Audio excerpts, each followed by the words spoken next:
ำเป็นทีมสถานีธรรมะออนไลน์ขอเชิญติดตามชมรายการธรรมสากัจฉาสนทนาธรรมตามการคุยทุกเรื่องทุกประเด็นเติมธรรมะให้หัวใจเติมอาหารใจเติมพลังใจให้ตนเองเป็นประจำทุกวันเวลา 20 นาฬิกาเป็นต้นไปโปรดกดปุ่มติดตามและกด Subscribe เมื่อทำเป็นทีมมาเราจะได้พบกันเพื่อรับฟังสารธรรมข้อคิดดีๆมากมายรับบุญง่ายๆด้วยการกดแชร์เผยแพร่เป็นธรรมทานสัพพทานังธรรมทานังชินาติการให้ธรรมะย่อมชนะการให้ทั้งปวง1 แชร์1 บุญมีค่าเท่ากับเผยแผ่ธรรมะให้กว้างไกลแชร์ไปมากยิ่งได้บุญมากเป็นการเปิดโอกาสให้คนได้รับฟังธรรมพบปัญญามีความสุขพ้นจากทุกข์ด้วยการฟังธรรมะมาทวงคำมันหมู่บ้านศีลห้าถือเป็นพันธะ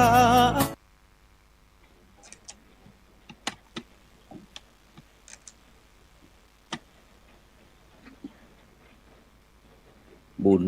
เป็นเงาเฝ้าตามติดบุญเป็นมิตรในทุกที่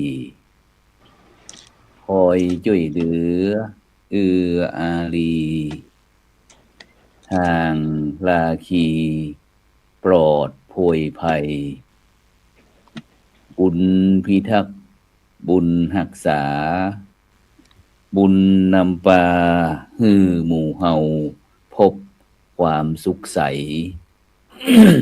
แม้นชีพรับดับล่วงไปบุญส่งฮือ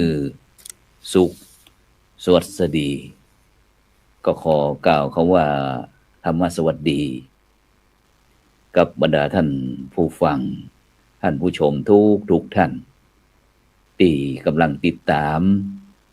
รายการพระพุทธศาสนา4 แผ่นดิน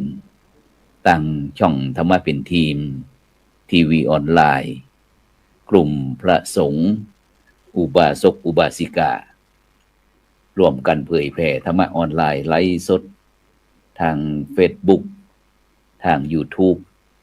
ทางสถานีวิทยุเครือข่ายคลื่นสีข่าวชาวประชา8 จังหวัดภาคเหนือตั้ง FM 104.50 เมกะเฮิรตซ์วัดฝายหินจังหวัดเชียงใหม่ตั้ง Facebook ก่อท่าน Facebook ท่านอาจารย์พระครูอภิวัฒนวิกรมวัดปากทางเจริญรองเจ้าคณะอำเภอเดยหล่อ Facebook พระครูโสพลปริยัติFacebook พระอาจารย์ดร.วิสิทธิรวิสิทโธจากมหาวิทยาลัยมหาจุฬาลงกรณราชวิทยาลัยเขตเชียงใหม่ Facebook สหายธรรมหลวงปู่เขียววัดพุทธภาวนาเวสเตอร์โรดจากประเทศสวีเดนพร้อมถึง Facebook IDTO ทำเป็นทีมสากลทาง YouTube นั้นก็เป็น IDTO ทำเป็นทีมสากลแล้วก็วัดหลวงจอมคำเขมรัตนครเชียงตุงพร้อมถึงภาคีเครือข่ายทุกช่องทางที่กำลังติดตามอยู่ซึ่งในค่ำคืนนี้ก็เป็นคืนวันอาทิตย์คืนวันเสาร์คืนวันเสาร์สุมาตรวันที่12เดือนกรกฎาคมปีพุทธศักราช2568ก็กับผมธรรมภาพพระครูโสพลปริยัติก็ได้นำรายการพระพุทธศาสนา4 แผ่นดินมาพบกับบรรดาท่านผู้ฟังท่านผู้ชมซึ่งวันนี้ก็ออกอากาศที่อาคารพระธรรมสิทธาจารย์อาคาร5 จันทร์วัดพระสิงห์วรมหาวิหารอำเภอเมืองจังหวัดเชียงใหม่ซึ่งวันนี้บรรดาท่านผู้ฟังท่านผู้ชมก็สามารถที่จะส่งกำลังใจโดยการกดติดตามกดไลค์กดแชร์เพื่อเป็นธรรมทานแชร์นักก็ได้บุญนักแชร์น้อยก็ได้บุญน้อยบ่แชร์ก็บ่ได้บุญฉะนั้นก็ความดีบ่มีใครถ้าอยากได้ก็ต้องทำเองฉะนั้นในค่ำคืนวันนี้ก็ต้องขอบคุณอนุโมทนากับ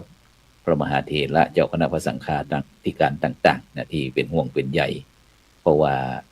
ช่องธรรมะเป็นทีมของเฮากระท่อนกระแท่นไปประมาณเดือนกึ่ง45 วันเนื่องจากผู้อำนวยการต้องติดศาสนกิจภารกิจ เข้าอบรมโครงการพระวิปัสสนาจารย์หนเหนือนะที่วัดพระธาตุสีจอมทองฉะนั้นวันนี้ก็กลับเข้าสู่โหมดปกติฉะนั้นก็ในค่ำคืนนี้ก็พระพุทธศาสนาสี่แผ่นดินของเราก็ยังขับเคลื่อนหมุนไปตามธรรมจักรในต่างพุทธศาสนาของเขาโดยเฉพาะในช่วงนี้นะฟ้าฝนเป็นจะได้ฟ้องก็ส่งข้อความทางอินบ็อกซ์มาเด้อนะฉะนั้นเขาก็จะไปพบกับผู้ร่วมรายการเขาไปพบกับท่านพระอาจารย์ดร.วิสิทธิตวิสิทธโธนะผู้ช่วยศาสตราจารย์จากมหาวิทยาลัยมหาจุฬาลงกรณราชวิทยาลัยเขตเชียงใหม่นมัสการครับอาจารย์ดร.ครับผมครับกับถวายความเคารพอาจารย์พระครูโสพลปริยัติครับผมครับแล้วก็เจริญพรอาจารย์ดิเดกเนาะเข้ามาพอดี แล้วก็ผู้ฟังรายการนะครับหรือผู้ชมรายการในการทำธรรมะสี่แผ่นดินในวันนี้ด้วยทุกท่านครับผมครับไปที่ผู้ร่วมรายการเขาวันนี้หนุ่มน้อย บ่าวน้อยจากมหาวิทยาลัยราชภัฏเชียงใหม่ท่านอาจารย์ดร.ดิวัดหรือออนไลน์สวัสดีท่านผู้ฟังทุกท่านครับผมหายหน้าหายตากันไปเมินไปนานเนาะ มันยิ่งโอ้กับบ่ได้หายนะครับช่วงที่ท่านพระครูประยูนี่กัน ท่านพระมหาวรเชษฐ์กะยังจัดรายการเป็นปกติอยู่ครับกะมีคนเข้ามาร่วมจัดรายการอยู่ครับผมเพราะว่าอัน45 วันนี่โอ้โหมันก็จัดหมื่นนั่นแหละกันเนาะก็เป็นห่วงอยู่กับว่าพยายามคือกำลังใจครูบาอาจารย์พ่องว่าอันจะต้องทำให้ดีที่สุดนะเพราะว่าอันผมบ่ได้บ่อยู่นะผมบ่ว่างนะผม45 วันนี่ผมต้องไปเข้าวัดปฏิบัติธรรมปฏิธรรมซ่อมแซมส่วนซึกหลอกตัวเองพ่องเชิญแล้วก็มีคณะสัตยาญาติโยม FC ต่างๆเพิ่นก็พยายามโทรเข้าไปส่งข้อความเข้าไปพ่องเป็นจังได๋นี่อันรู้สึกว่ารายการจ้องเฮาไปจังได๋หายพ่องมีพ่องบ่มีพ่องเอาก็เลยฮือคนครูบาอาจารย์ฟังว่าเนี่ยอันตอนนี้ก็จะมีอันน้องเนนน้องเนนซึ่งเป็นคนรุ่นใหม่อายุบ่ถึง20 ปีที่จะต้องมาเป็นคนที่จะต้องผู้เป็นนักบริหารน่ะจะต้องจะต้องมาเปิดแล้วก็จะต้องส่งลิงก์แล้วจะต้องประสานติดต่อถ้ามันจะทำแบบพระครูโสพลได้ก็อย่างต่างๆนี่นะเฮาก็ปล่อยว่าทุกสิ่งทุกอย่างมันจะต้องเรียนรู้นะซึ่งอาจารย์ดร.วิชิตก็ฮือเนาะฮือเนาะมันก็ว่าบ่ได้จะออกมาสักเตือพยายามส่งข้อความไปฉะนั้นก็วันนี้เฮาปกติละนะซึ่งโดยเฉพาะก็เข้าพรรษาอย่างเรียบร้อยแล้วเฮาก็คงจะได้มาประชุมปรึกษาหารือกับคณะครูบาอาจารย์เฮาเรื่องการบริหารการจัดการเนาะซึ่งเขาก็ต้องขอบคุณอนุโมทนากับมูลนิธิ1016เพื่อการกุศลนะครับโดยท่านอาจารย์เจ้าคุณพระวิสุทธิวัชราภรณ์หรือว่าครูบาขาวเนี่ยเปิ้นได้เป็นสปอนเซอร์หลักของเฮานะที่ได้ร่วมสนับสนุนนะครับในการเจ้าช่องสตรีมญาตินะครับ 18,000 บาทนะครับแล้วก็อาศัยว่าศูนย์ไก่เกลี่ยข้อพิพาทภาคประชาชนนะครับ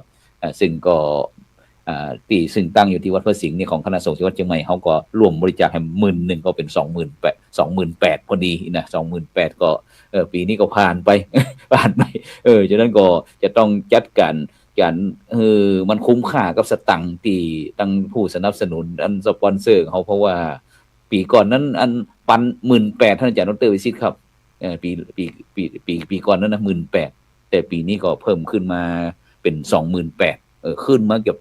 กึ่งตัวเลยนะครับฉะนั้นก็หมู่เฮาจะต้องช่วยกันใจ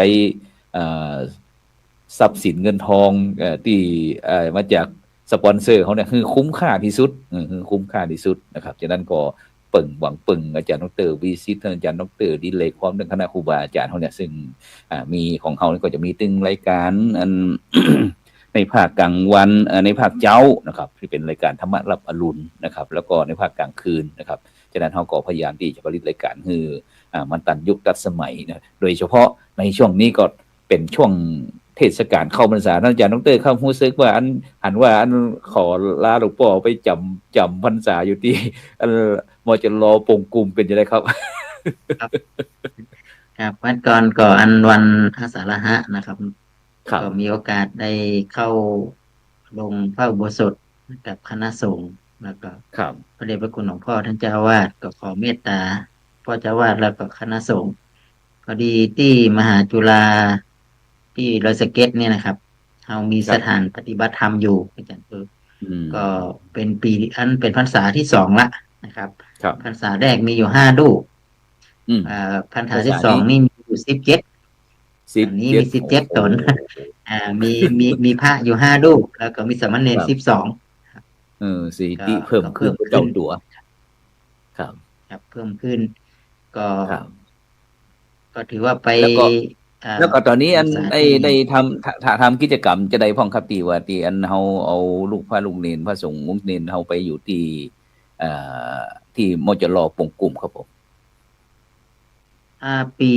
ปีนี้เนี่ยเราค่อนข้างจะร่วมกับคณะสงฆ์อำเภอดอยสะเก็ดก็ ครับ คือในฐานะมหาวิทยาลัยนี้เป็นสถาบันการศึกษาของคณะสงฆ์ ก็เราก็จะมีการจัดการศึกษาให้กับลูกพระลูกเนนก็ ครับ ตั้งแต่ดูแลกันตั้งแต่ประถมเนาะอาจจะพูด อืม ถึงกับประถมศึกษานะตอนนี้นะสามเณร แม่น ที่ยังอยู่ในพระปริยธรรมเขาก็ไปเปิดศูนย์การเรียนเปิดศูนย์การเรียนเพื่อรองรับสามเณรที่ยังบ่จบประถมเตื้อก็จะได้เรียน ครับ แล้วก็ระดับมัธยมก็มีพระโรงเรียนพระปริยธรรม แล้วก็ ครับ อุดมศึกษา อืม ดังนั้นก็มีอยู่3 รุ่นครับ ที่มาจำภาษาอยู่ที่นี่ รุ่นประถม รุ่นประถม แล้วก็รุ่น เออ อุดมศึกษา อุดมศึกษา ปฐมมัธยมอุดมศึกษาหมายความว่าครบถึง3 เซตเลยเนาะ ครบ3 ระดับเลยครับ ประถมก็มีนะครับ ระดับมัธยมก็มีแล้วก็ระดับอุดมศึกษา ก็ สิ่งแรกที่อยากจี้หันก็คือว่า มหาวิทยาลัยตอนนี้นะครับ เป็นการจัดการศึกษาแบบบูรณาการ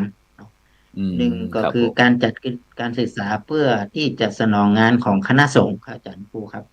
ครับ เป็นเสาหลักที่จะดูแลพระสงฆ์ในด้านการศึกษา แล้วก็เป็นเสาหลักในการที่จะไปคุ้มครองสิทธิของพระสงฆ์ที่ยังบ่ได้รับการศึกษาก็มีหน้าที่ที่จะต้องไปช่วยกันจัดการศึกษานะครับ ในรูปแบบต่างๆในรูปแบบแต่ก่อนเขาก็ในระบบนี่เนาะแต่ก็ไปจัดการศึกษานอกระบบตามอัธยาศัยที่บริบทของชุมชนนั้นๆเนี่ยครับอันนี้ก็เป็นบทบาทหน้าที่นะครับ ที่ทางมหาวิทยาลัยโดยเฉพาะยิ่งก็วิเขตเชียงใหม่นะครับ ก็ดูแลถึงศูนย์การเรียน ดูแลถึงโรงเรียนพระปริยธรรม แล้วก็ดูแลส่วนของอุดมศึกษาอันนี้ก็เป็นมิติใหม่กันแล้วกันนะครับ แล้วก็ถามว่าลูกเนนเนี่ยก็คนที่จะปลูกฝังเขาตั้งแต่ประถม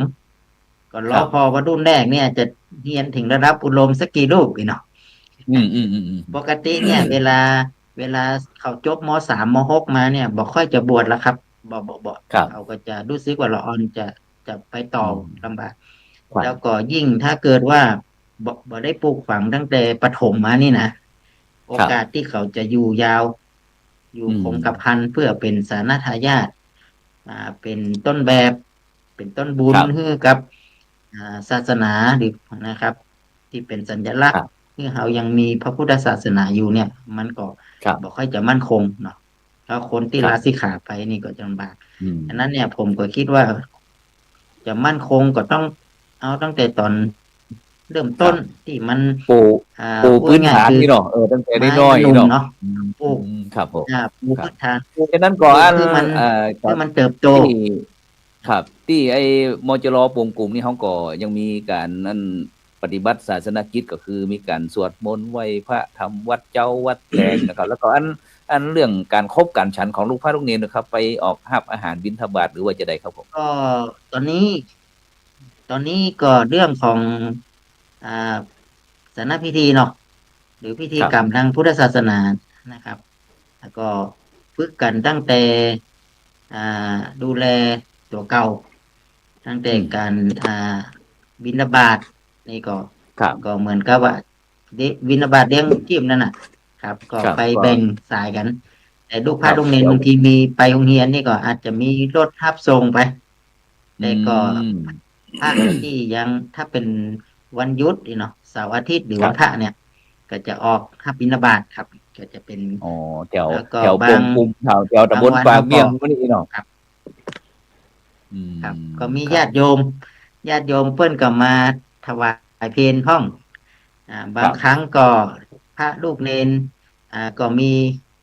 อ่ามีญาติโยมเนาะที่เป็นนั้น ครับ พอออกไม่ออกลูกเนนนะเวียนกันมาทำอาหารถวาย แวะเวียนมา คือ ครับ เราได้ชุมชน เา นะอาจารย์ครู ครับ เขา ครั ได้ บ ชุมชนเมื่อมี อ่า ลูกมีหลานมาก็ได้ชุมชนนะครับ ครับ ตลอดถึงครูบาอาจารย์ที่เป็นในมหาวิทยาลัยก็ครั แวะ บ มาถวายอาหารมา อืม แวะมาเอามาร่วมทำบุญ ฉะนั้นสิ่ง ครับ ที่เขาได้รับก็คือสิ่งเนี่ยครับ สิ่งที่การมีส่วนร่วม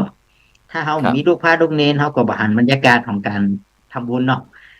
ครับผม เป็น แม่ การ น ทำบุญใจอยู่ที่ แต่ก่อนนี้อยู่กัน5 ตน ครั มัน บ ง่อมนะอาจารย์ครูแต่ตอนนี้พออยู่10 ปลายนี่ ก็ เขาว่า ดูแล ตอนแรกก็ ที่ คิด มัน เขาจะ เก็บ เอาอย่าง ปัน นั้น ไร่เก็บปันไร่นะ เออ เพราะ ตอน โด แร ย ก โด ก็ ยเฉ คิด พาะใน นะอาจารย์เด็ก ช่วง โอ้ ก็ เขาจะเอาที่ไหนมาคบมาฉันนี่เนาะ แม่น เขา แม่ ก็ น คิดว่าปรากฏว่าคนหมู่มากเลี้ยงคนหมู่น้อย เออ ปกตินี่เขา คน จะ ห เอา มู่ ต้อง น้อย คนหมู่น้อยไป ห เลี้ยงคนหมู่มาก มากหมู่น้อย ฉะนั้นนี่ถ้าเรามีจำนวนนักขึ้นเท่าใดเนี่ย แสดงว่าพลังศรัทธามันนักเลยอาจารย์พระครู ครับ นะครับ มีลูกพระเมนเขาก็มีคนมาทำบุญนักขึ้น ครับแม่น เนาะ ครับ แล้วส่วนถามว่าที่อยู่ที่อย่างตอนนี้ก็ยังกุฏิก็แต่งกันเอง ครั จะ บ ทำ เป็น จะทำบ้านดิน ในแนว ได้รับความอนุเคราะห์ได้รับความอนุเคราะห์จากมหาวิทยาลัยเมโจเนาะ ครับ อาจารย์เปิ้นก็พานักศึกษามาถวาย เออ ความรู้ให้กับลูกเนนให้กับนิสิต เออ เขาเนี่ย เสร็จแล้วก็ปั้นดิน ตอนนี้ อ๋อ ก็อยู่ เป็น ที่ว่า กุฏิดิน ลูกเนนเนี่ย อืม นะครับ จะปั้นครบ900หรือปั้นเนี่ย จะได้1 หลัง 900หรือปันก้อน ปั้นกันเองอยู่กันเอง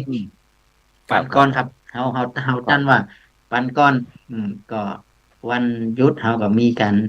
คืออยากจะให้มันเป็นธรรมชาติ สมัยพุทธกาลเฮาก็แปลงเองเนาะอยู่กันเอง ครับ คือจริง ๆ แล้วเนี่ย อยากให้ลูกพระลูกเนนเนี่ยได้ฝึก ครับ ในการพัฒนา ได้ ตัวเก่า ครับ ด้วย ใน แล้วก็ได้ ในภาค สิ่ง ภาค ที่ ป นั่ ฏิ น บั มา ติเนาะ ทุกวันนี้เขารู้สึกว่าญาติโยม ครั ใช่ บ แล้วก็เป็นภาคปฏิบัติ ญาติโยมทำให้หมดอ่ะ ญาติโยมแปลงให้ แม่น อยู่ แม่น อย่างให้อยู่หมดเนี่ยเฮาก็รู้สึกว่าเฮาบ่หันก็นั่นไงเอาตอนนี้เนี่ยถ้าเฮาทำตัวนี้ได้ปุ๊บเดี๋ยวก็เฮาก็จะได้ มัน กุ มี ฏิ คุณ ละ ค่า เนาะอยู่ แม่นแม่นแม่น ขอบคุณครับ อ่า ก็ ครับ ส่วนเรื่องการศึกษาเขาก็แบ่งบทบาทกันไปปกครองไปก็ดูแลกันนะครับ ก็อันนี้ก็เป็น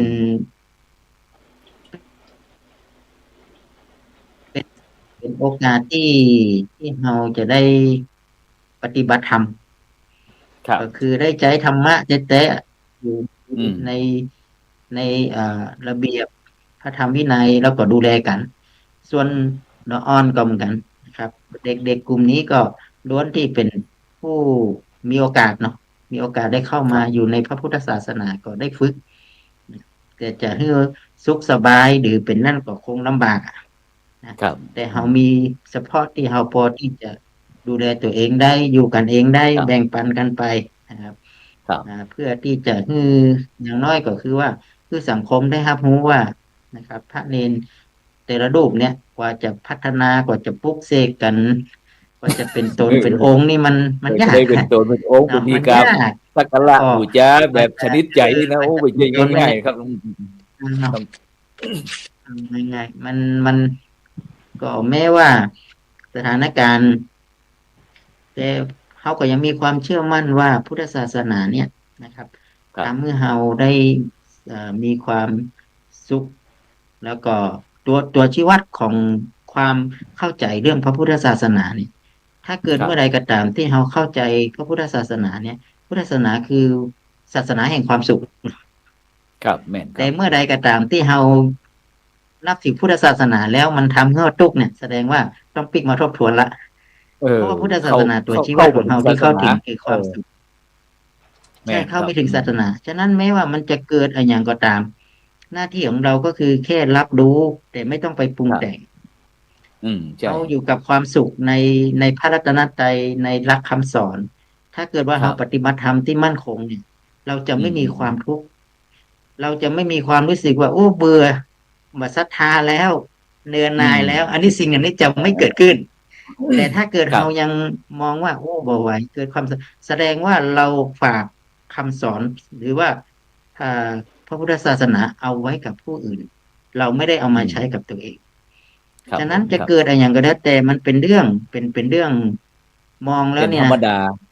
ยิ่งมีเป็นเรื่องปกติเป็นเรื่องธรรมอืชามติเกิดครับขึ้นตั้งอยู่เนี่ยมันเป็นเรื่องธรรมดาแต่ถ้าครับเกิดว่าถ้าต่างคนไปวัดเราเป็นอืมนักปฏิบัติธรรมเป็นนั่นจริงๆเขาต้องมีความสุขกับการเกิดอืมต้องยอมรับครับได้ทุกเรื่องทุกสถานการณ์ครับแต่จะไม่ปรุงอืมแต่งอาจารย์เด่นเนาะครับเขาครับผเขาจะมครับมีความสุขแต่เมื่อใดก็ตามถูกต้องไม่กระทั่งเขาเนี่ยถึงวันเนี่ยโอ้เขาหันซื้อเนาะออกมาเนี่ย ครับโอ้เขาก็ยังมองเอ๊ะทำไมสังคมเราเป็นสังคมพุทธแต่เราทำไมนำมันฮ้อนอ่ะอาจารย์เด็กครับพอเขาครับทุกครั้งนี่เวลาเขาเปิดดูข่าวดูอย่างเนาะมันรู้สึกว่ามันร้อนครับอืมมันไม่มันไม่สงบไม่มีความสุขไม่มีอะไรเลยแต่อืมเมื่อใดก็ตามที่เขาพยายามเข้าไปอยู่ในสถานการณ์ที่เป็นสิ่งที่ปฏิบัติแต่นี่นะมันจะครับเกิดความร่มเย็นนะในวัดวาอารามอืเขาไปหันมในเอ่อผู้คนที่สร้างขึ้นมานี่นะ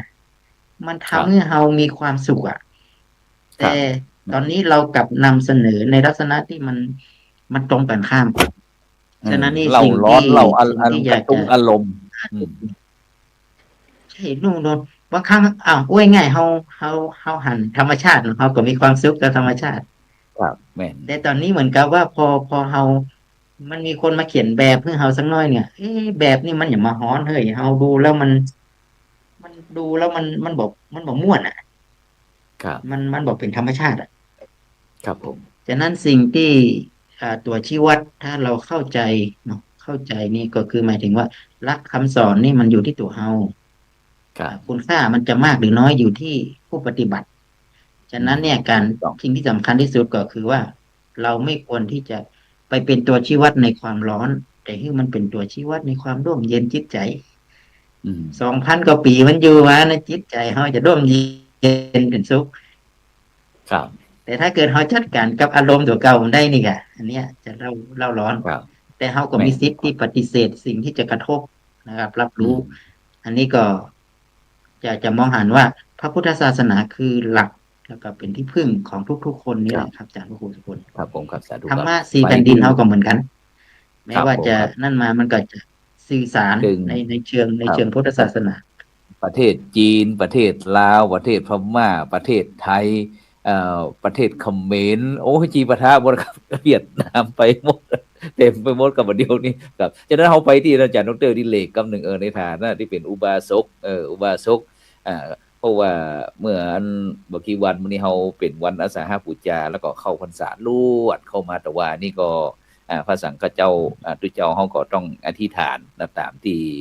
พระบรมพุทธานุญาตนะที่พระพุทธเจ้าได้อนุญาตให้ภิกษุสงฆ์ตั้งแต่แรม1 ค่ำเดือน11เป็นต้นไปนับจากนี้ไปอันอยู่เป็นตีเป็นตางแต่ว่าไปอันเป็นสถานการณ์นั้นบ้านเมืองอย่างที่อันโดยเฉพาะเรื่องวงการนั้นนกขมิ้นของเขาออกไปเยอะอย่างที่อาจารย์ดรวิสิตได้เนี่ยท่านอาจารย์ดรนิเลกอันเป็นจะได้พ้องในฐานะที่เป็นอุบาสกอุบาสิกาไปวัดแล้วเออเป็นจะได้พ้องบอกความรู้สึกได้หันได้ไปวัดนี้อันเข้าพรรษาไอ้วันอาสาฬหบูชาก็เข้าพรรษานี้อยู่ที่เชียงใหม่หรือว่าไปกลับบ้านช่วงนี้อยู่เชียงใหม่ครับ แต่ก็บ่ปีมนี้ก็บ่ได้ไปร่วมกิจกรรมเพราะว่าต้องเตรียมงานหลายอย่างครับ เพราะว่าช่วงนี้เป็นช่วงที่จัดกิจกรรมพานักศึกษาไปถวายเตียน แล้วก็เตรียมงานเกี่ยวกับงานวิชาการของมหาวิทยาลัยครับเจริญพรแต่ตะกี้ได้ยินท่านอาจารย์ดรวิสิตเพิ่นก็เล่าฟังไว้อย่างที่ว่าปงกลุ่มเนี่ยที่ว่าพระภิกษุสามเณรไปอยู่ในน้อยไปเหมือนกับไปบุกเบิกแปลงวัดแปลงวาต้องอยู่ได้สร้างแปลงกุฏิปั้นดินฟังแล้ว นึกถึงโครงการอบรมพระธรรมทูต เหมือนกับผมครับแต่ผมก็ไม่ได้เคยผ่านการอบรมนะครับที่ว่าพระธรรมทูตที่จะไปเผยแพร่ศาสนาต่างถิ่นเนี่ยจะต้องรู้กระบวนการต้องทำอย่างเป็นพระนวกรรมต้องผ่านนวกรรมต้องไปบุกเบิกด้วยตัวเองซึ่งแต่ผมก็คงตั้งบ่ได้คาดหวังว่าพระภิกษุสามเณรที่ท่านไปอยู่หั่นน่ะ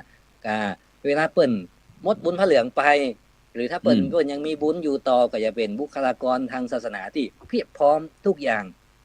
บ่ได้ไปอยู่แต่สุขสบายจู่ๆมาอยู่กุฏิดีๆมีอะไรอย่างดีๆศรัทธาอุดมสมบูรณ์แต่นั่นเหมือนกับไปบุกเบิกใหม่แต่ไม่ว่าถ้าเขาซึกออกไปผมก็ว่าเขาจะเป็นบุคลากรที่มีคุณภาพแล้วก็เข้าใจชีวิตผ่านอุปสรรคผ่านขวากหนามผ่านความเพียรพยายามต่างๆครับผมอันนี้ก็แต่ว่าอย่างว่านะถึงวันเนี่ยพระเถระดังๆที่มีข่าวกับพวกเขาก็สืบประวัติเพิ่นแล้วโอ้เพิ่นก็เป็นคนดีมีความรู้ความสามารถแต่อาจจะด้วยกรรมด้วยความพลั้งเผลอด้วยแผนด้วยอะไรอย่างกับบ่ฮู้นะครับแต่มือมันเป็นข่าวออกปัจจุบันและคนปัจจุบันเนี่ยถ้าข่าวเรื่องเสือเหลืองแครอทนี่โอ้มันตึงอู้ม่วนละเหล่าม่วนกระพือม่วนกลายเป็นเรื่องแบบติดตามกันยอดผู้ที่ตามนักเพราะว่าพี่น้องบรรดาท่านผู้ฟังท่านผู้ชมนี่ก็คือได้แสดงออกถึงเรื่องความเป็นห่วงพระพุทธศาสนานั่นแหละแต่ผมลึกๆมันก็บ่ได้ป้องโมเดลกันนะก็เข้าใจก็เข้า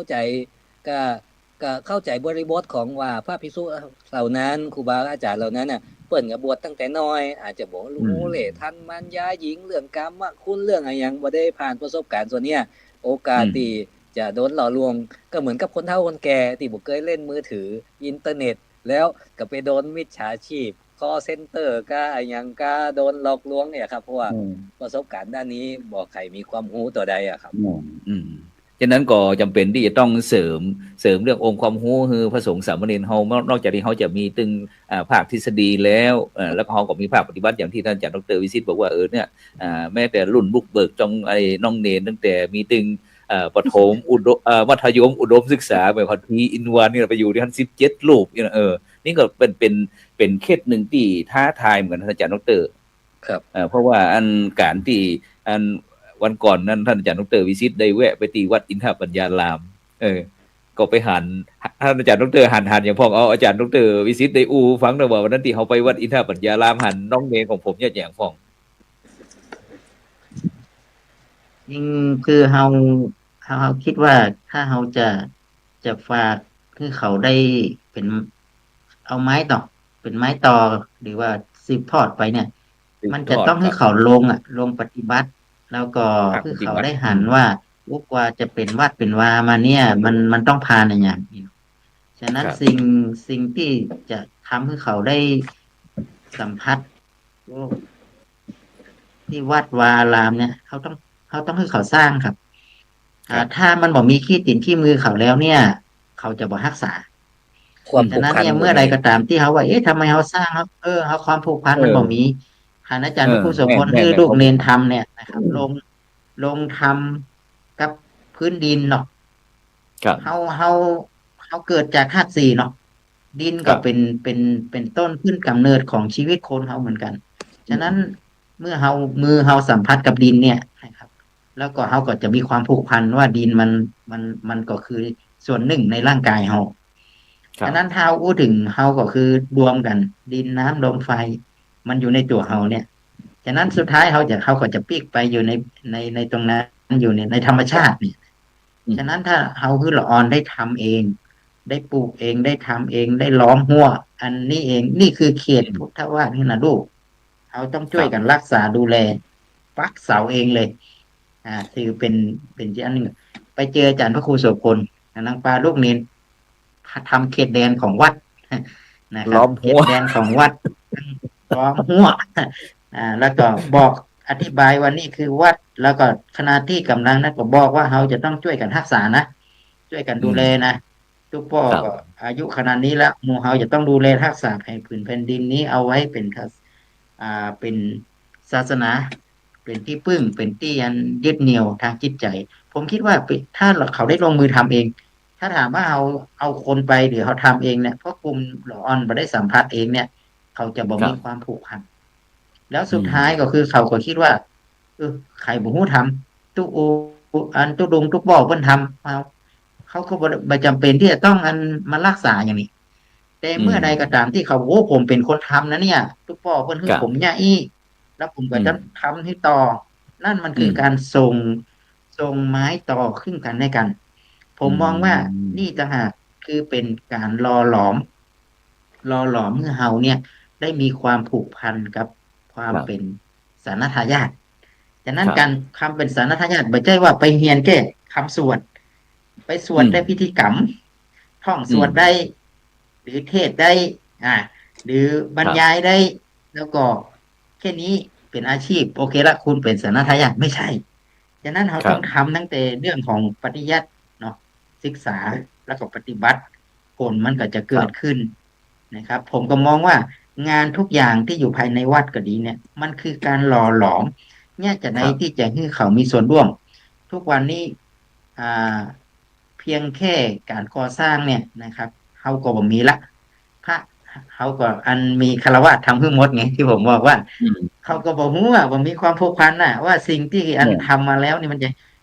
นอกเหนือจากการทำกุฏินี่นะผมว่าถ้าเราสามารถทำกุฏิได้หนึ่งหลัง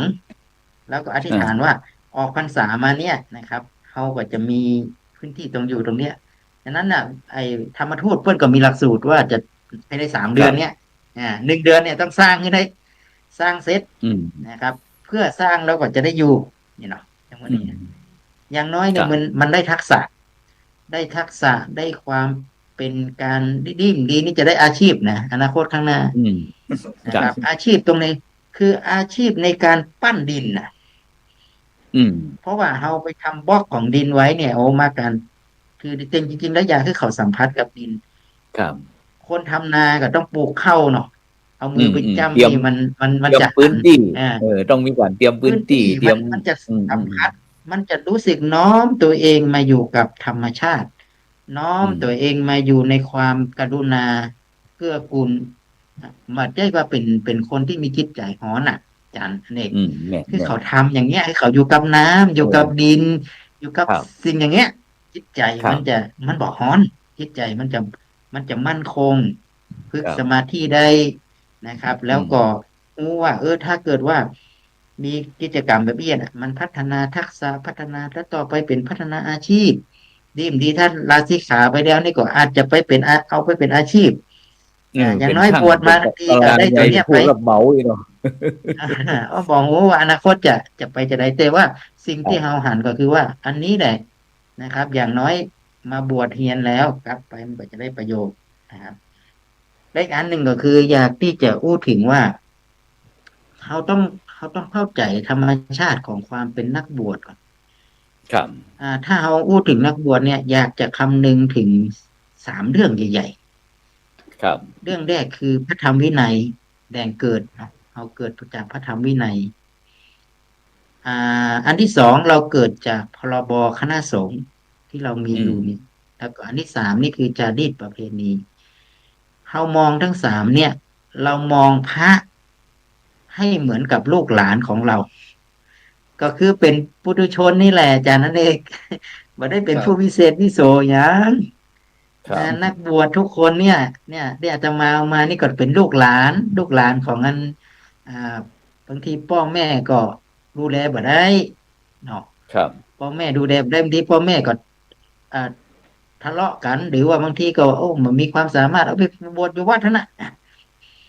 นะครับจะได้ไปเฮือนตุปีตุเอาตุป่อเพิ่นอบรมสั่งสอน ก็เอามาฝากกับวัดนะครับ แล้วก็มาอบรมคือเด็กที่ส่วนมากที่เข้ามาบวชในพุทธศาสนาส่วนมากจะเป็นร้อยโอกาส หรือว่าโอกาสมันทางสังคมเนี่ยที่จะนั่นไปเนี่ยยังโอกาสน้อย หรือบางครั้งก็มีกรรมพ่อแม่ก็อาจจะตายละไปแล้วเนาะอาจจะบ่มีละก็เอาไปอยู่กับตุลุงบางทีก็อาจจะชีวิตผิดพลาดนะครับ อาจจะพลาดพลั้งแล้วก็เข้ามาบวชเพื่อจะมาดูแลคือโอกาสคนที่เข้ามาอยู่เนี่ย ในพุทธศาสนาเนี่ย ถ้าเรามองแบบนี้ก่อน เฮามองถึงตัวอันบ่ใช่ว่ามีความพร้อมนำมาบวชนะ คือความไม่พร้อมเนี่ยจึงมาบวช เราอยู่ด้วยความไม่พร้อมนะครับแล้วทีนี้มันจึงมีเรื่องของพระธรรมวินัยที่จะต้องมาศึกษาปฏิบัติมันต้องมีเรื่องของกฎหมายเรื่องของจารีตประเพณีอย่างนี้เนาะเข้ามา ทีนี้พอเราบวชสังคมกับคาดหวังทั้งที่สังคมก็ไม่ได้เข้ามาบวชนะอาจารย์นี่เด็กนะ ครับ คนที่บวชเนี่ยมีความคาดหวังกับคนที่บวช แม่ ส น มมติว่าโอ้อาจารย์เด็กนี่ก็คือความคาดหวังกับอาจารย์พระครูโสพล เพราะ จะ ว่า ต้อง อยาก เป็นแบบนี้ อยากจะคือเป็นพระแบบนั้น อยากจะคือเป็นเน้นแบบนี้เนาะเอาใจตัวเองไปว่า ใช่ เจตนาของโยมเนี่ยดีที่สุดเลย ประเสริฐที่สุด คือโยมนี่เพิ่นมองอยากคือความหวังของจินตนาการของความเป็นโยมในพระในฝันของโยม แต่โยมไม่ได้มาเป็นพระนะเปิ้นก็จินตนาการไว้ แต่พอขึ้นมาบวชนี่บ่เอา3 วันก็บ่อยู่ละ ใช่ครับแต่ทีนี้มีความคาดหวังฉะนั้นนี่สังคมเนี่ย ถ้าเราเข้าใจว่าเราอยากได้พระแบบไหน เราก็ต้องมาช่วยกันเนาะช่วยกันออกแบบ แล้วเราก็ต้องมาเป็นส่วนหนึ่งในการที่จะออกแบบ แล้วอย่าลืมว่าตัวเองก็ต้องมานั่นนะจะบอกว่าโอ้เป็นพระนี่สบายจริง ๆ แล้วผมมีคนตั้งคำถามไปว่า การมองว่าความสบายมองในมิติของฆราวาสนี่แต่มาอยู่อย่างพระจริง ๆ ก็ไม่ได้ว่าจะสบาย จิตใจก็ไม่ได้ว่าสงบเสมอไป ดังนั้นเนี่ยเราถ้าอู้ถึงว่า ถ้าเราจะเอาพระธรรมวินัยมาล้วนๆมันก็อยู่ลำบากสังคมทุกวันนี้ เพราะว่าเราต้องอยู่กับสังคมอาจารย์นั่นเองถ้าเอาพระธรรมวินัยเหมือนกับพุทธกาลมาปุ๊บเราก็ลำบากเลยแค่การเดินทางนี่เขาไปไหนบ่ได้เลยนะเจ็บไข้ได้ป่วยนี่มรณภาพอย่างเดียวนะครับ มันไม่มีสามารถที่จะนั้นอย่างคือมันบ่ได้เอื้อกับพระธรรมวินัยที่อยู่จริงๆ อันที่สองเขาจะต้องอยู่ภายใต้ของจารีตประเพณี บางอย่างนี่เขาก็อยู่กับชุมชนเขาต้องเอาชุมชนเป็นที่พึ่ง เป็นศรัทธาเป็นอย่างมุนีตัวยจารีตประเพณีบางอย่างเขาก็ต้องรักษาไว้อย่างเงี้ยเขาจะเอาเป็นแบบเต็มไปเลยมันก็ไม่ได้ฉะนั้นนี่พุทธศาสนาเนี่ยเขาจึงหันว่าจึงมีนิกายต่างๆพระพุทธศาสนาเนี่ยจึงปรับตัวไปตามนิกายบอกว่าเป็นนิกายที่มันมีความ กับ ทาง กับ นี้ สิ่ง ก็ แวด ถ ล้ นั อ ด ม หยุดบริ กับสิ่งแวดล้อม ครับ มันก็เข้าได้ครับ สุดท้าย ครับ ตัวชี้วัดก็คือความสุข ครับ ฉะนั้นถ้าเราบอกว่าพุทธศาสนาในประเทศไทยเราเนี่ยสร้างความสงบสุขแล้วก็ความสุขแล้วก็เรารู้สึกว่ามันเป็นสิ่งที่ร่มเย็นเนี่ย มองพระให้เป็นมนุษย์ มองด้วยความรักความเมตตา โดยที่ไม่กล่าวกันเลยนะสิ่งตอนนี้ที่เป็นห่วงที่สุดนะอาจารย์เอกเป็นห่วงคนที่ไม่รู้ แล้วก็ไปวิพากษ์วิจารณ์ในเรื่องนี้พอเปิดข่าวปุ๊บนะไปดูคอมเมนต์นะอาจารย์อันนี้ก็โอ้จะมาว่า ตัวเขาจะเป็นบาปเป็นกรรมก็ยังไม่รู้เลยนะเพราะว่าเราไม่รู้ว่าสิ่งที่เรากำลังพูดไปเนี่ยหนึ่งมันจริงหรือไม่จริงถ้าเกิดไม่จริง อันนั้นคือเกิดกรรมติดตัวแล้วนะบอกมู้จะพบใดพบหนึ่งนะนี่ผมแน่ใจแล้วนะแล้วก็ถ้าเกิดว่าสิ่งนั้นมันจริง เราก็จะเป็นผู้ไปก่อ เขาเรียกว่าเป็นเวรเป็นกรรมกันเนาะอาจารย์เน่งเนาะแล้วจะมาก็มองถึงปิ๊กมาโอ้แต่ละสังคมไทยเขาอย่างมาเป็นอย่างนี้เพราะว่าสุดท้ายสังคมเราขาดความรู้อาจารย์ขาดความรู้อย่างชัดเจนเลย อันนี้ตัวที่จะมากำเนิดว่าทุกคนขาดความรู้ในพระธรรมวินัยขาดความรู้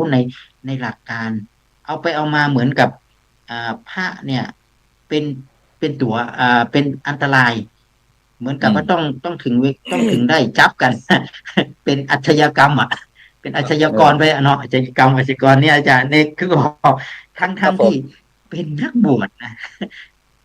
ครับผมแล้วกว่า อันนี้ ยิ่งกว่านั้นอยากเตือนเสริมได้ครับผมกลัวจะลืมว่าอย่างที่อาจารย์พูดว่าตอนนี้เมื่อมีข่าวเรื่องของพระบดีที่ทำผิดพระวินัยไป คือเขาก็ไปมองเวลาเห็นข่าวอย่างนี้ก็ไปมองในภาพรวมว่าโอ้สังคมสงฆ์เป็นสังคมที่มีอย่างเยอะแยะบดีนักหนามกหมมวักหมมอยู่ การเชื่อและแสดงความคิดแบบนี้ผมหันในคอมเมนต์ก็เหมือนกันครับโอ้จะบอกไปวัดแล้วไอ้อย่างแล้วเนี่ยสิ่งที่หันข่าวที่บดีครับถ้าเกิดเขาตั้งตัวบทถูกกลับไปปิดกั้นโอกาสในการเข้าถึงพุทธศาสนา ก็จะบ่ไปวัดแล้วอย่างเงี้ยครับซึ่งไปมองแค่เปลือกกับกลุ่มหนึ่งที่กระทำผิดแต่ผมก็มองว่า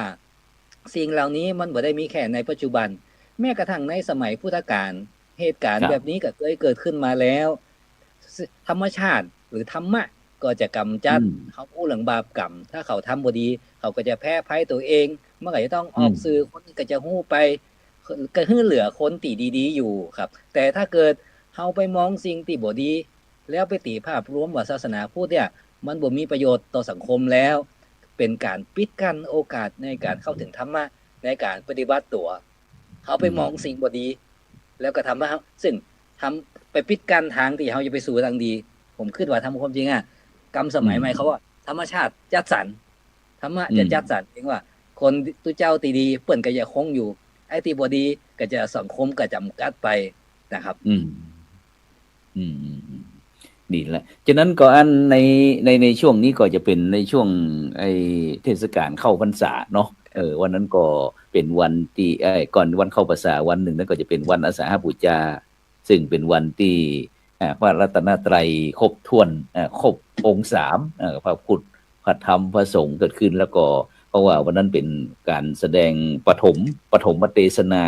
หรือว่าอันทำเทศนากันแรกถึงพระพุทธเจ้าก็ได้ตรัสเรื่องอริยสัจ4ทุกข์สมุทัยนิโรธมรรคต่างๆนี่เข้ามาแล้วก็จนอันเกิดตุเจ้าพระอัญญาโกณฑัญญะพราหมณ์นั้นก็ได้ดวงตาหันธรรมเสร็จแล้วก็ได้ขอทูลขอบวชที่นี่เป็นต้นซึ่งงั้นถ้าอู้ถึงเรื่องวันอาสาฬหบูชาแล้วก็วันเข้าพรรษาพี่น้องเจ้าพุทธเขาก็ยังเข้าใจยังบ่ตรงความเป็นจริงอยู่นะท่านอาจารย์ดร.ดิเลกเพราะว่าวันอาสาฬหบูชาสมควรเขาก็เข้าใจมันเป็นวันเข้าพรรษาท่านอาจารย์ดร.วิชิตแต่ความจริงมันจะเป็นเกี่ยวเนื่องกันเกี่ยวเนื่องกันวันเข้าพรรษาก่อนแม่นละวันอาสาฬหะเนี่ย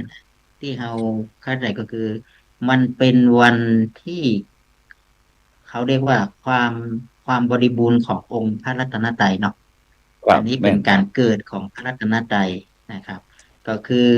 หลังจากที่อันพุทธเจ้าเนี่ยได้ตรัสรู้แล้วเนี่ยก็ได้แสดงธรรมจักร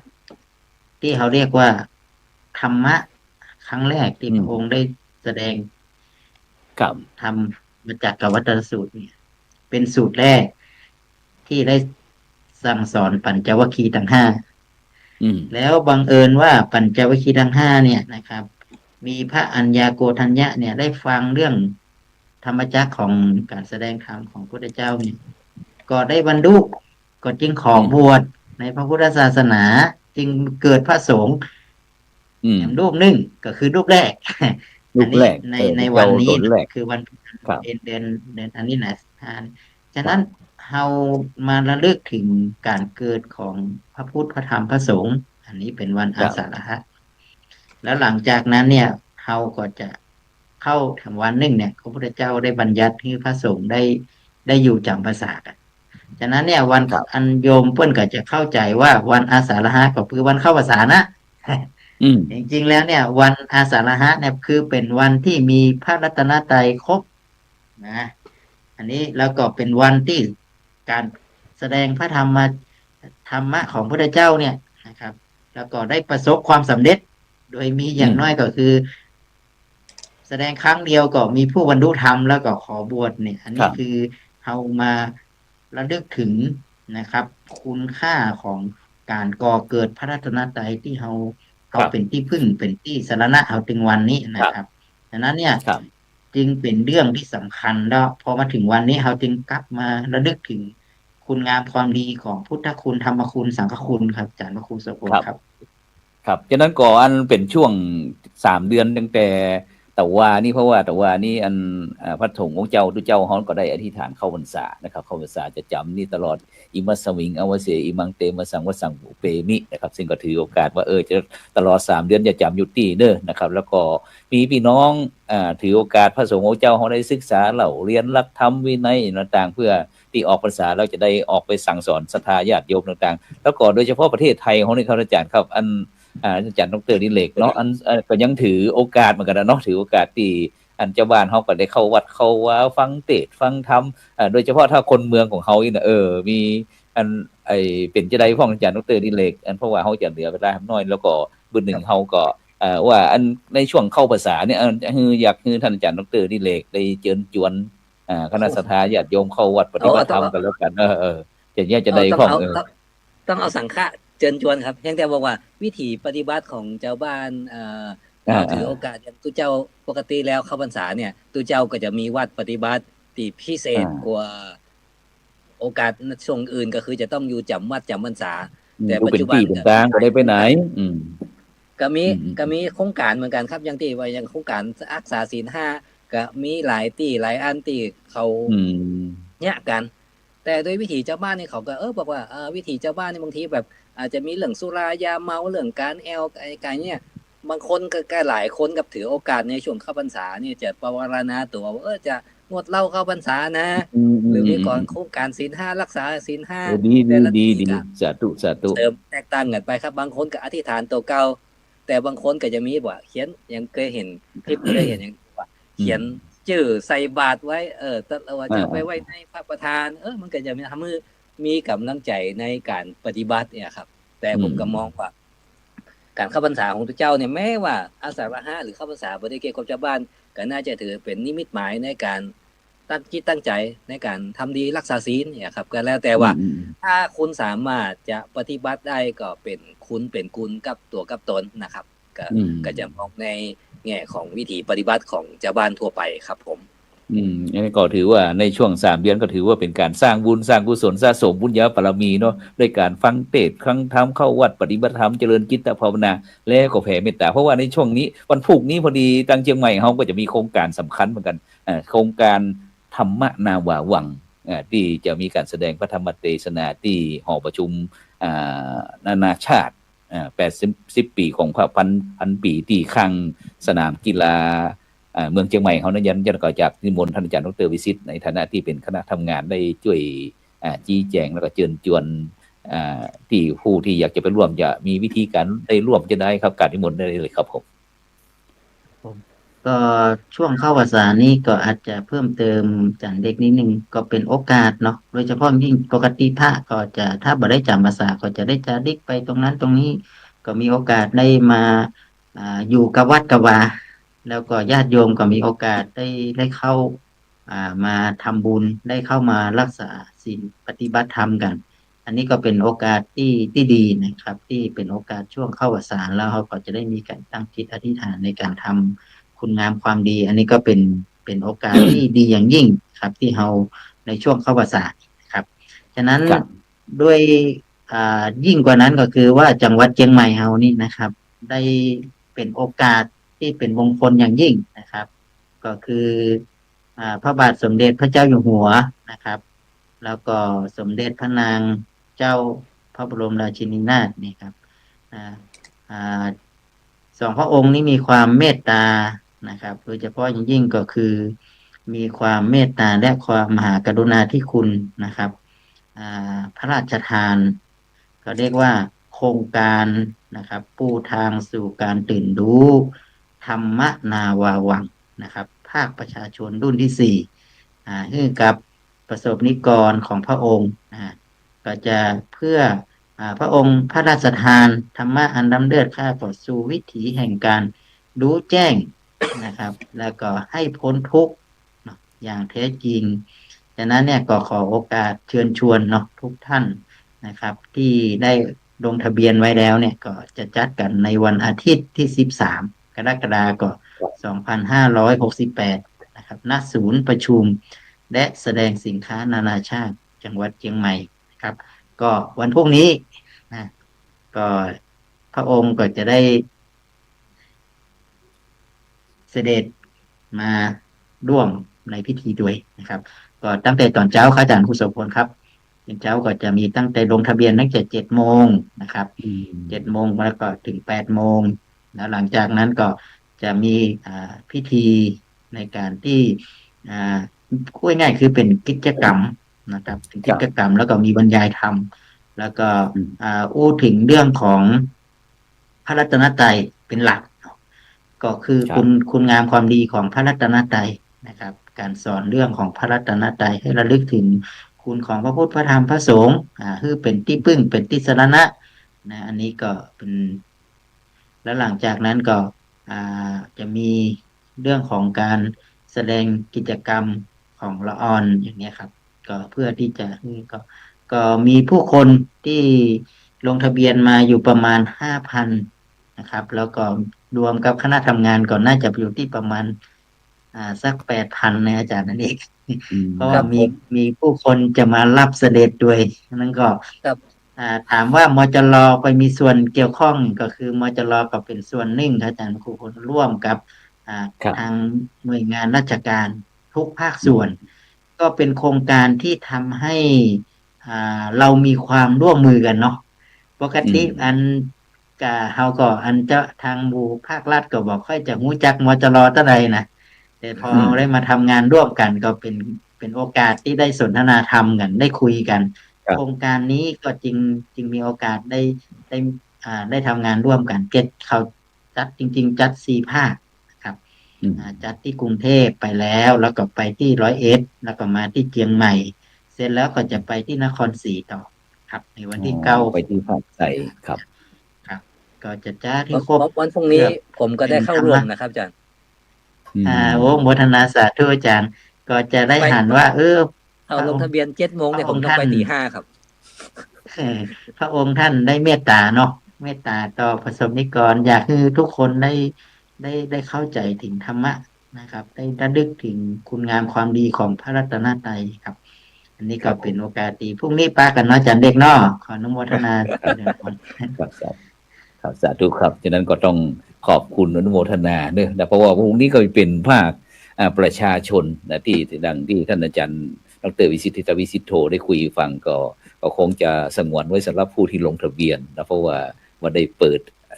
ทั่วไปนะฉะนั้นก็หมู่เฮาที่บ่ได้ลงทะเบียนก็อาจจะติดตามตั้ง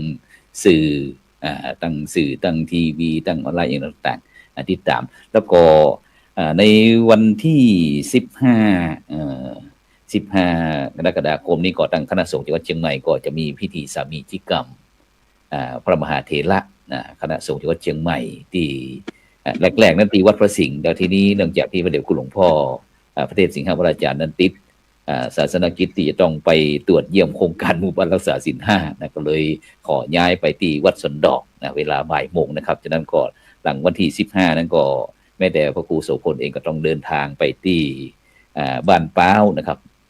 หมู่5อำเภอนครไทยจังหวัดพิษณุโลกนะครับเพื่อที่จะเดินทางไปตรวจเยี่ยมโครงการหมู่บ้านรักษาศีล5ต้นแบบวันที่16กรกฎาคมนี้ก็จะเป็นบ้านทุ่งยั้งนะครับตำบลทุ่งยั้งอำเภอรับแดจังหวัดอุตรดิตถ์ก็ออกไป2 วันนะฉะนั้นก็ในช่วงนี้ฟ้าฝนฉะนั้นก็ฝนตกตั้งเหนือเขาก็ระมัดระวังสักหน่อยบอกว่าเรื่องฟืนเรื่องไฟเรื่องน้ำท่วมฉะนั้นก็ขอให้พี่น้องบรรดาท่านผู้ฟังท่านผู้ชมก็ระมัดระวังอย่าประมาทในการดำเนินชีวิตกันแล้วกันฉะนั้นก็วันพรุ่งนี้มาพบกันใหม่พรุ่งนี้คนจริงกับพรุ่งนี้ก็คงจะเป็นอันทกททำการแทนอาจารย์ดร.วิสิทธิ์เพราะว่าอาจารย์ดร.วิสิทธิ์ก็จะเป็นที่จะต้องปฏิบัติหน้าที่นะเพราะว่าพรุ่งนี้ก็ต้องเจ้าหน่อยหนึ่งที่จะต้องเตรียมภารกิจอย่างต่างๆฉะนั้นก็พรุ่งนี้พระครูโสพลก็จะทำการแทนรายการธรรมะรับอรุณของท่านอาจารย์ดร.วิสิทธิ์อาจารย์ก่อนนะครับคืนนี้ขอบคุณอนุโมทนากับทุกท่านนะที่ติดตามรายการเขาบอกว่าจะเป็นท่านอาจารย์ดร.วิสิทธิ์ท่านอาจารย์ดร.เล็กรับฟันดีมีเงินใจไร้โลคาพยาธิบาดเจ็บประจันร่ำรวยทุกผู้คนสำหรับในค่ำคืนนี้ก็ขอกล่าวคำว่าสาธุ